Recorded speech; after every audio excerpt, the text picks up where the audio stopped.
नमस्कार।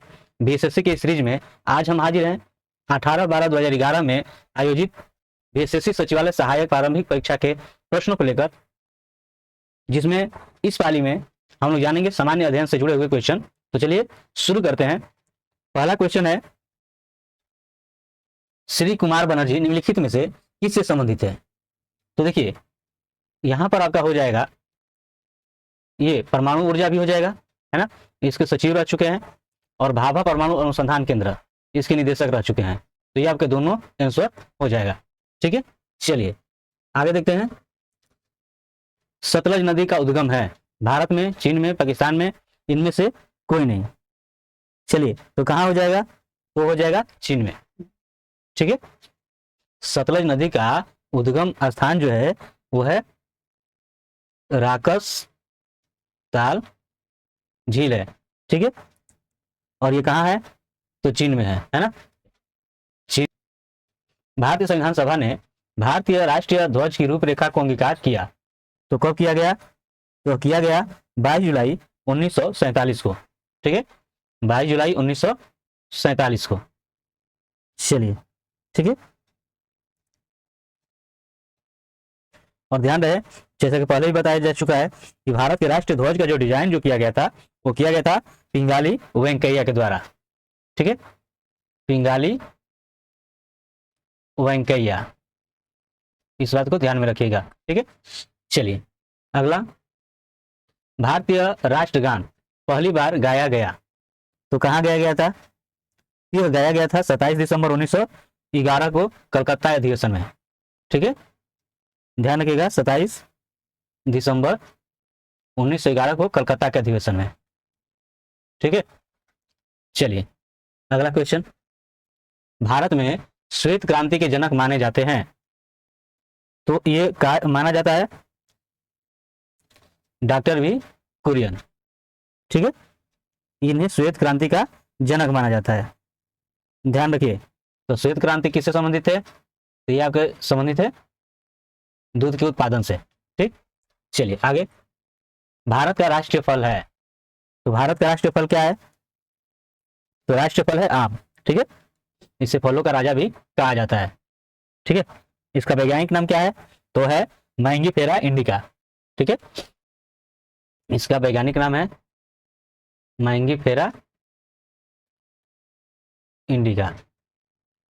चलिए अगला, भारत में हरित क्रांति का जनक किसे माना जाता है? तो माना जाता है एमएस स्वामीनाथन। ठीक है, और हरित क्रांति से किस फसल में ज्यादा वृद्धि हुई? तो गेहूं। ठीक है, ये 4 भारद्वाज राज्यपाल हैं। तो 2009 में जो है ये थे कर्नाटक के। ठीक है, ये कर्नाटक के राज्यपाल थे। उसके बाद ये बने केरल के। तो आपका यहाँ पे हो जाएगा 1। ठीक है, चलिए अगला, राष्ट्रीय स्मार्ट गवर्नमेंट संस्थान कहाँ स्थित है? तो कहाँ स्थित है?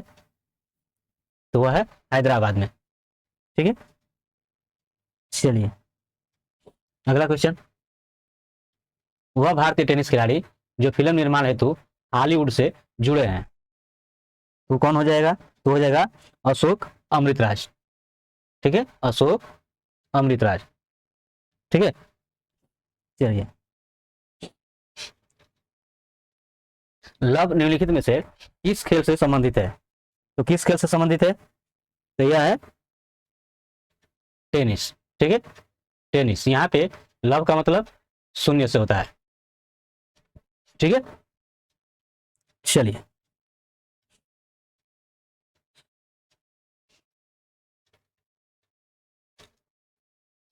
वर्ष 2014 के राष्ट्रमंडल खेल निम्नलिखित में से किस देश में आयोजित किए जाएंगे? तो ये पिछले क्वेश्चन सब है। ठीक है, ये उस समय जो है आयोजन हुआ था, ये स्कॉटलैंड में। ठीक है, वृंदावन गार्डन स्थित है, तो ये स्थित है मैसूर में। ठीक है, चलिए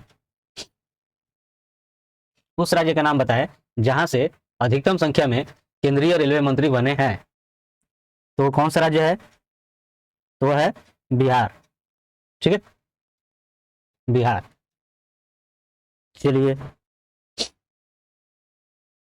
निम्नलिखित में से कौन एक टेनिस खिलाड़ी है? Dan Carter, Greg Johns, Johnny Weissmuller, इनमें से कोई नहीं।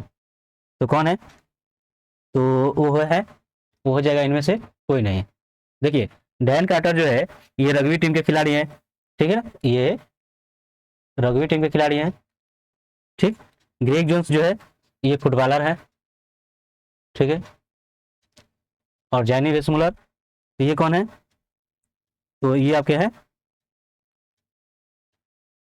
तैराक है। ये कौन है? ये है तैराक। चलिए,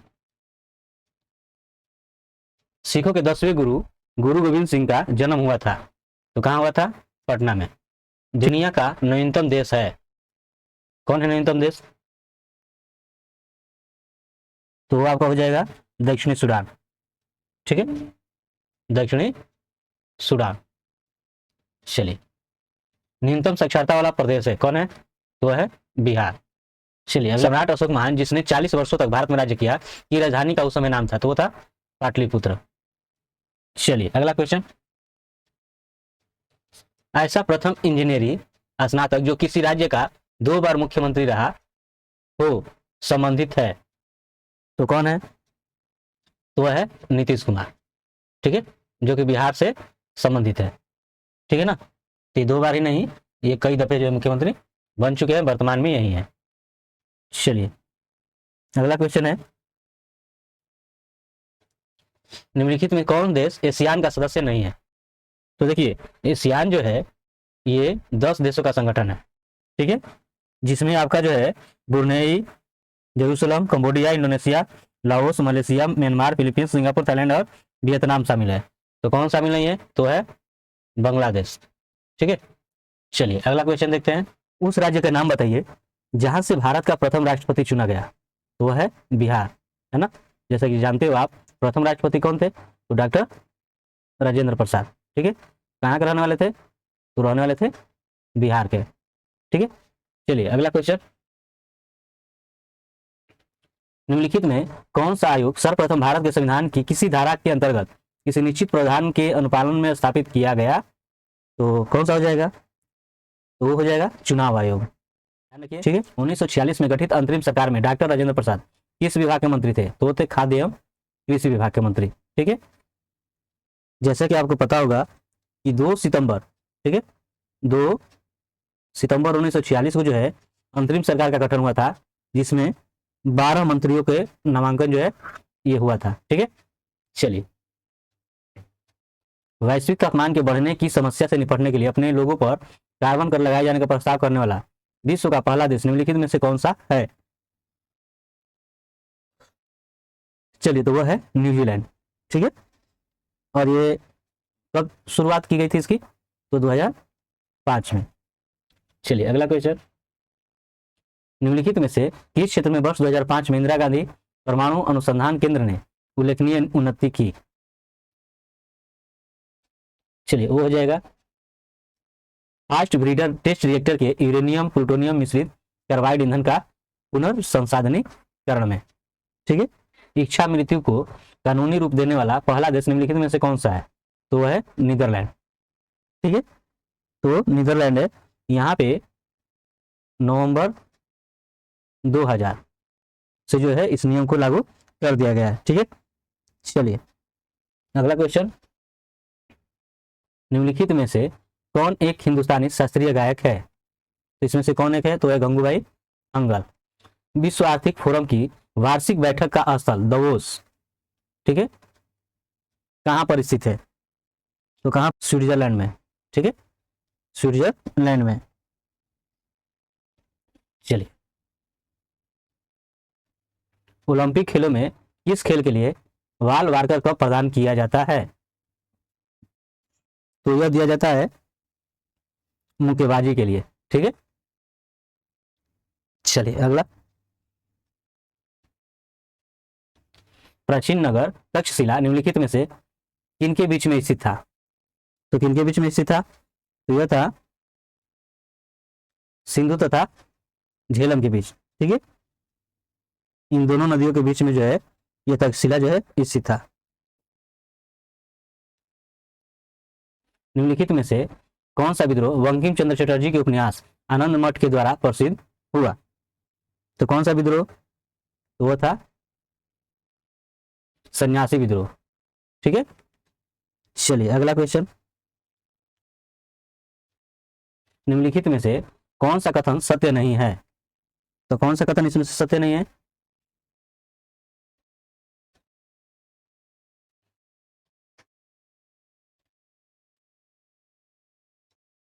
चलिए ये तो सत्य है, ये भी सत्य है, लेकिन कावेरी नदी का उद्गम आंध्र प्रदेश में, तो ये जो है कर्नाटक में है, आंध्र प्रदेश में नहीं है, तो यही जो है सत्य नहीं है।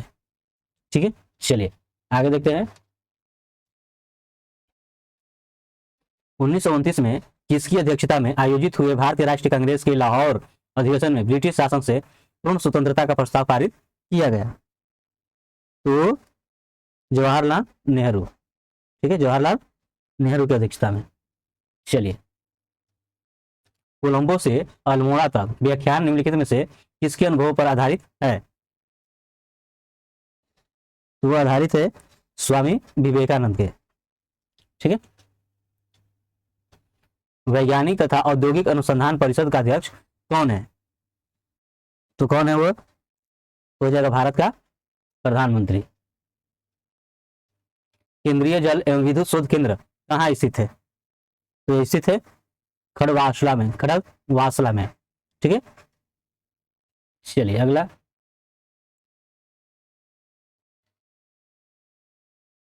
1857 की क्रांति में निम्नलिखित में से किसे एक मित्र द्वारा धोखा मिला और ब्रिटिश द्वारा पकड़ा गया तथा मार दिया गया? तो वो थे तात्या टोपे। ठीक है, तात्या टोपे।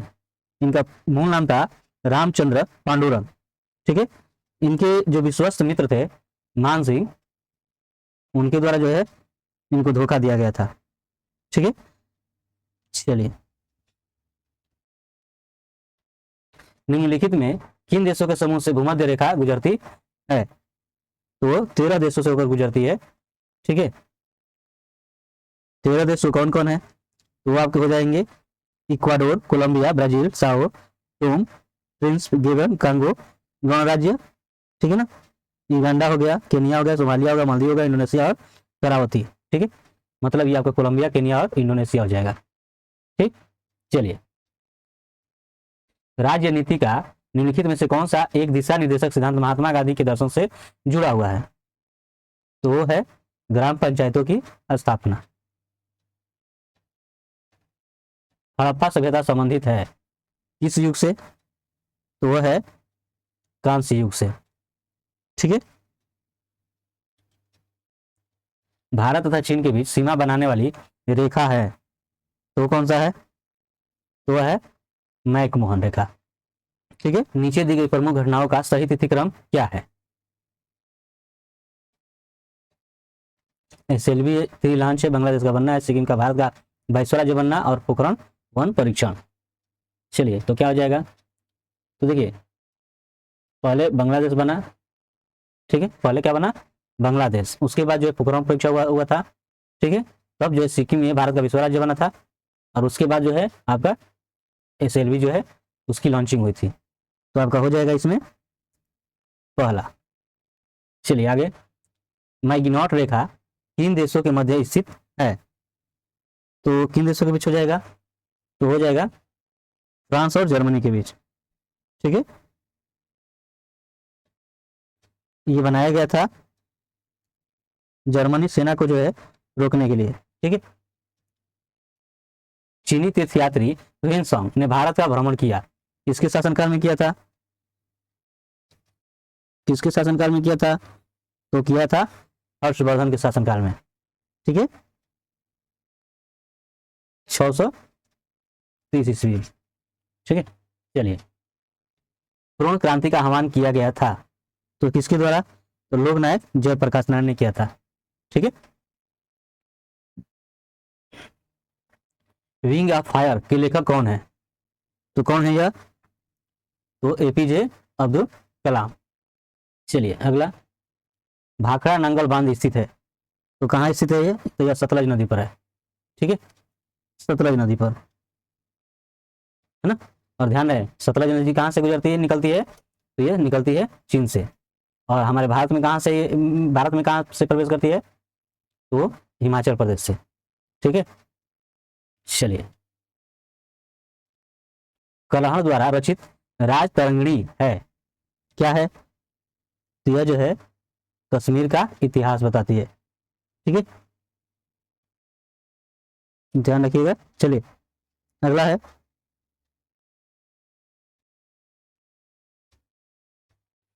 राजा राम मोहन राय संस्थापक थे, तो किसके संस्थापक थे, तो वह थे ब्रह्म समाज के।